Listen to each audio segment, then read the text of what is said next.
So the skull of a horse's head looks very different from what you normally see when you look at a horse's head. And I want to separate the skull to show you that the bottom jaw is so much narrower than the upper jaw. This is done so that the horse can masticate, move his jaw from side to side. But what it does mean is that when I put him back together again, you will see that there's a protruding edge on the outside edge of the upper jaw molars. And then we put a noseband round the whole horse's head, and the tissue on the inside of the mouth gets squashed between the noseband and the protruding upper jaw teeth. And if you leave the noseband on too tight for long periods of time, or indeed you put the horse out in the field with a head collar that's too tight, you actually damage the nose bones like that. But it won't happen with good tack and good stable management. And now I want to show you the exit point for the infraorbital nerves.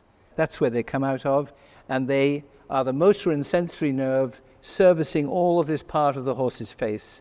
And the pressure on these at the exit point on hard bone means that often the horse goes numb in the lower part of its face because of this constant pressure on the nerves. The Micklem Bridle has no inward pressure, so you don't get any problems with either the teeth or the infraorbital nerves.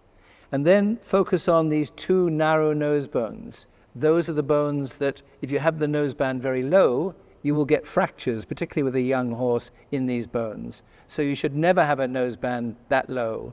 It should be higher up, not down there, not high up where the cavus and noseband normally goes, but in the middle. That's the best place to have the noseband. And finally, I wanted to show you the bars of the horse's mouth. You can see how very narrow the bars are, and the tongue will be wider than that. So the tongue sits on the bars of the mouth, and if you have too much pressure on the bit, the underside of the tongue will get sore, and then they will start drawing the tongue up, and then maybe even they get the tongue over the bit, and then the metal bit goes on top of the bars of the mouth, which is even more uncomfortable. The one area where people have always thought of as being sensitive for the horse is the top of the horse's head.